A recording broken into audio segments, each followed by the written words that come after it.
Coucou toi, j'espère que tu vas super bien. Aujourd'hui je suis là pour te présenter en détail le 5 de bâton et cette vidéo elle s'insère dans un challenge vidéo que je suis en train de faire où je fais une vidéo pour chacun des arcanes du tarot. Donc si tu as envie de voir toute cette playlist que je suis en train de confectionner, je te mets le lien en dessous. Et je te préconiserais plutôt, si tu tombes dessus là par hasard, de les regarder dans l'ordre, au moins depuis le roi de bâton, parce que je traite la suite des bâtons dans l'ordre roi, reine, chevalier, page, 10, 9, 8, etc. Et là, j'en suis au 5 de bâton, comme tu peux voir. Donc, j'explore ça dans la tradition Marseille, dans la tradition Rider-Waite-Smith, dans la tradition de Thoth également.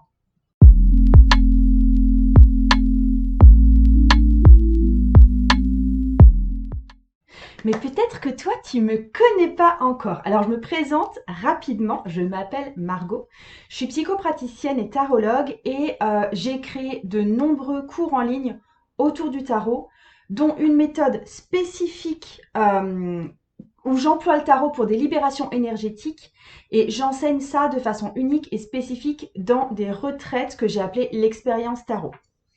Euh, Vous m'avez souvent posé des questions par rapport à la richesse des vidéos que je livre ici, particulièrement dans cette série de vidéos sur une vidéo égale une carte. Vous m'avez demandé qu'est-ce qu'il y avait de plus dans mes cours. Du coup, en fait, ici, je suis là pour te donner une espèce de définition de la carte et j'élargis avec différents contextes symboliques. Donc, je vais vraiment décortiquer en finesse une carte. Mais, par exemple, dans mon cours Initiation au tarot intuitif, qui est mon cours principal et mon cours d'initiation au tarot, je vise l'appropriation de ton jeu. Donc, c'est en gros que tu viennes vraiment connaître ton jeu et toutes ces cartes sans passer par le par cœur, carte par carte. Et en plus, je t'apprends à utiliser ton jeu en tirage pour toi et les autres, ce que je ne te montre pas ici. Et tu sais quoi, avant de passer vraiment au 5 de bâton, j'ai fait une grosse erreur sur ma dernière vidéo de cette série, qui est la vidéo du 6 de bâton. Je n'ai pas traité l'aspect tarot de Thoth et donc l'aspect kabbalistique et astrologique et je voulais rectifier ça absolument ici. Donc déjà, tout ce que je voulais te dire à propos des 6 dans le tarot de Thoth, c'est que tous les 6 semblent être vraiment des cartes merveilleuses. Donc on est déjà la carte du 6 de bâton s'appelle Victory. Le 6 de coupe, elle est où?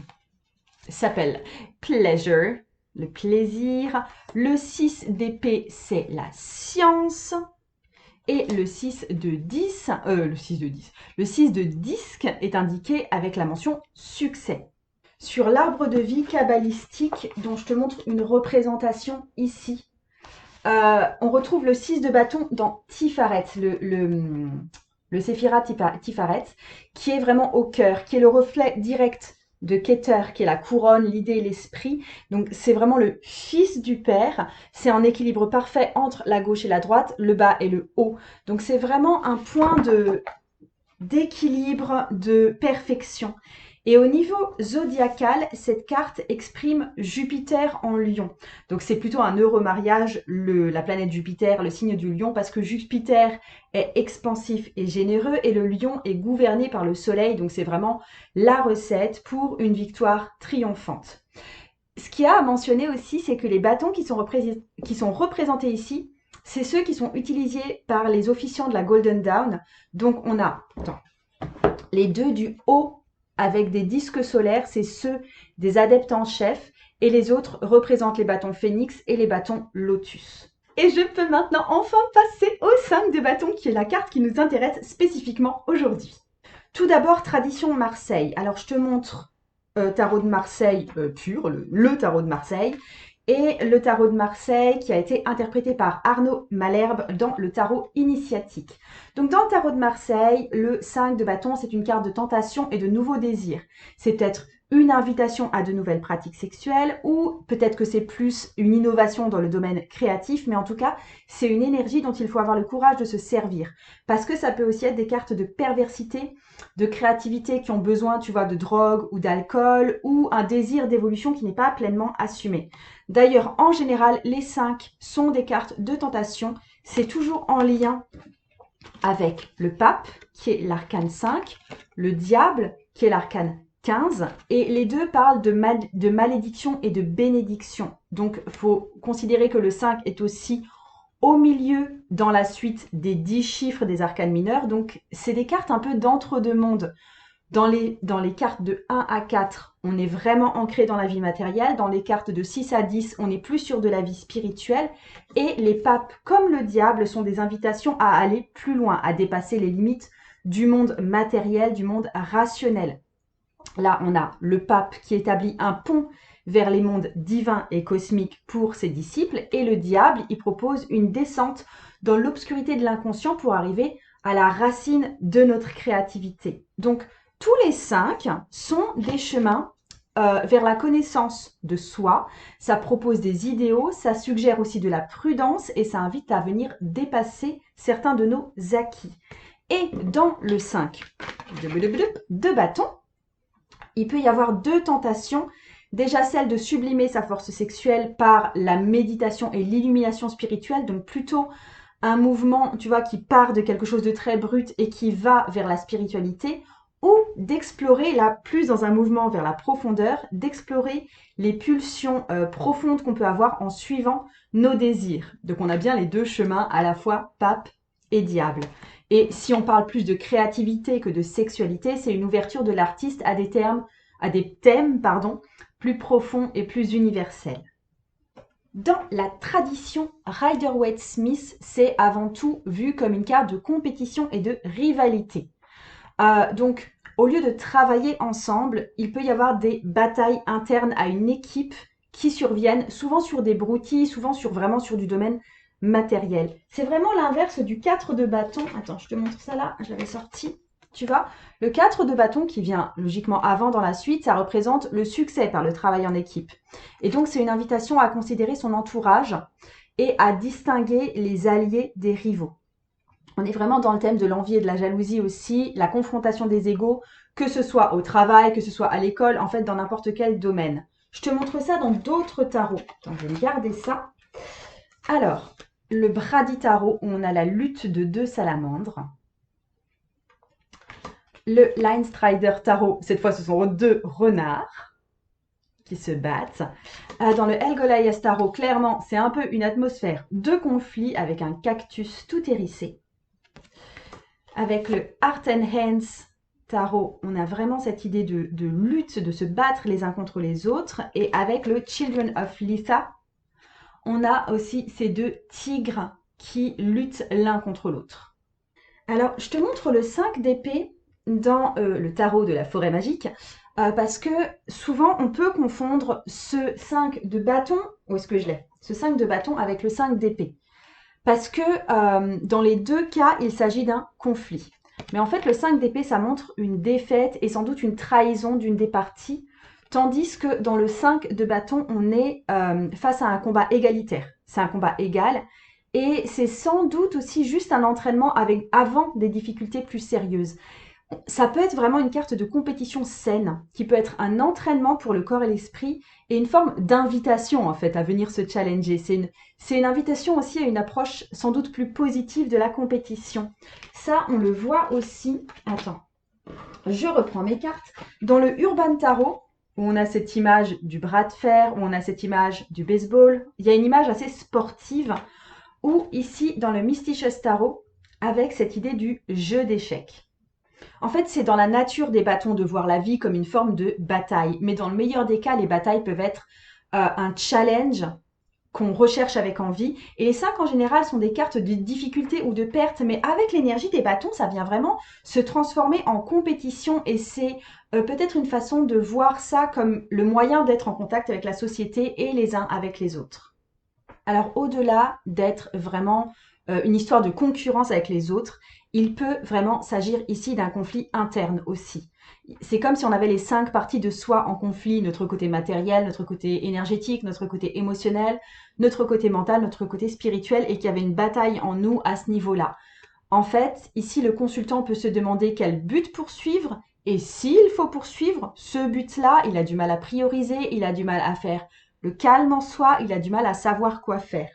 Je te montre ça dans le Wild Unknown Tarot, où je trouve qu'on a bien ce truc d'avoir du mal à discriminer en fait ce qu'on doit faire. C'est un peu le fouillis. Et dans le Hush Tarot aussi, pour moi, ça implique plus une lutte interne qu'une lutte avec d'autres. Elle est super belle cette carte en plus. Quand il y a cette confrontation entre différentes idées qui a lieu en toi, tu vois, comme plusieurs voix qui parlent en même temps dans ta tête, qui produisent trop d'idées à la fois, souvent ça engendre une grande confusion comme dans cette carte. Du coup, tu peux découvrir que le problème est créé par des valeurs qui entrent en conflit en toi ou des croyances qui entrent en conflit en toi.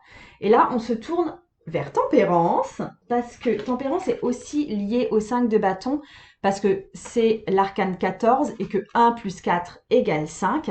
Là, on va essayer de trouver un concept ou un point de vue qui fait le lien entre nos différentes valeurs ou croyances et du coup qui vont permettre à chaque valeur de coexister avec nos autres valeurs et du coup de récupérer cette espèce d'unité en soi. Je voulais aussi te montrer cette idée de bataille en soi avec la carte du Earthcrafter's Tarot. Ça, cette plante, c'est l'acté à grappe noire. Et ce qu'il faut savoir, c'est qu'elle est utilisée, c'est une plante vraiment utilisée pour le féminin, pour le traitement de la ménopause ou pour tous les changements hormonaux chez la femme. Et du coup, il y a une idée de réconciliation avec soi-même, avec la présentation de cette plante. On est aussi face à une carte de révolution intellectuelle. Je trouve qu'on avait déjà vu un petit peu ce côté intellectuel justement avec cette carte du Mysterious Tarot qui parle de jeu d'échecs, qui est bien un jeu d'esprit, un jeu très intellectuel. Mais en fait, ça fait partie du monde des bâtons, d'être dans le conflit, d'être dans une énergie agressive qui cherche à être testée à travers des batailles, tout ça, c'est le cas pour quasiment toutes les cartes de bâtons.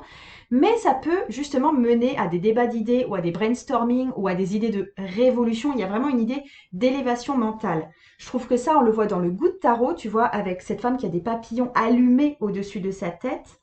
Je trouve que c'est le cas aussi dans le tarot de la sorcière, qui est mon tout dernier tarot, qui a rejoint ma collection, où tu vois, tu as cette idée d'élévation, je trouve, et de feu qui brûle au niveau mental aussi. Je trouve qu'on a ça dans le New Immortals avec cette espèce de direction qui se pose. Oui, si tu veux savoir quel tarot j'emploie, parce que peut-être que je n'articule pas assez bien, tu retrouves toute la liste sous la vidéo. Tu vois, il y a vraiment cette idée de bâton qui pointe vers le haut, d'idée de vouloir s'élever intellectuellement, ou peut-être même de vouloir quitter la nature originelle ou nos origines animales. Ça, on le voit aussi dans le Primordial Tarot, tu vois, avec ce singe qui porte une pierre sur sa tête. Du coup, le 5 de bâton peut vraiment aussi être une carte d'évolution et de transformation de notre condition. Donc ça peut être une carte d'énergie intellectuelle. Par exemple, ça peut être, tu vois, je pense au décodage de l'ADN qui est né d'une compétition entre scientifiques. Et à présent, les médecins, ils peuvent trouver des façons de soigner les maladies génétiques grâce à cette compétition intellectuelle. Et d'un autre côté, parce qu'il y a aussi forcément un côté dévoyé dans cette compétition, même du point de vue intellectuel, on a assisté à une lutte entre intellectuels qui peut, enfin, par exemple pour la bombe H, ça peut mener vraiment à une déconnexion de la réalité. Par exemple, justement, quand on se met à créer des armes de guerre surpuissantes, parce qu'on considère ça comme une compétition, comme un puzzle compliqué à résoudre avant le collègue. Autre possibilité d'interprétation, c'est que ça démontre un trait de personnalité qui est l'assertivité. Donc, comme pour toutes les cartes qui vont représenter des traits de caractère, particulièrement les personnages de la cour, ça peut être utilisé en négatif ou en positif. Attends, je reprends mon 5. Donc ici, on peut être dans l'action, dans s'affirmer, dans être assertif, dans de la combativité et dans de l'originalité. Ce n'est pas une carte de résultat, mais c'est plutôt une carte de processus et de travail en cours. Ça va démontrer un grand courage personnel. On va pouvoir mettre sa vie en jeu ou mettre sa réputation en jeu pour quelqu'un ou pour une cause. Je te montre le Nicoletta Cecchioli qui est cette petite fille, petite femme qui affronte un dragon. Y a vraiment ce truc d'être au-dessus, tu vois, et de se servir aussi de son pouvoir sexuel pour mater le dragon. Il y a cette idée aussi dans le Lost Forest de dominer, d'être assertif. Tu vois, cette montagne solaire. Je trouve qu'on a cette idée dans le Shadowscape Tarot avec cet homme qui court à contre-courant. Et aussi dans le Mariel Tarot avec ce lion qui fonce dans l'action. Ok, ça peut aussi signifier la popularité, du coup. Du coup, c'est une carte d'action plus que de pensée, c'est une prise de décision rapide. Et parfois, ça peut vraiment être aussi dans le sens négatif. C'est une action particulièrement insensée, comme une attaque agressive pour rien, comme un comportement guerrier pour rien, ou pour un leader. Tu vois, si c'est la figure du leader, la limite peut être super mince entre un management qui est directif et intelligent ou un management qui est arbitraire et tyrannique. Autre chose, c'est qu'on est aussi face à une carte qui peut être interprétée comme de l'action pour rien, le truc pour du beurre, tu vois. C'est une carte de mouvement et d'activité qui sert honnêtement pas à grand chose. Je veux dire, ici, on brasse de l'air.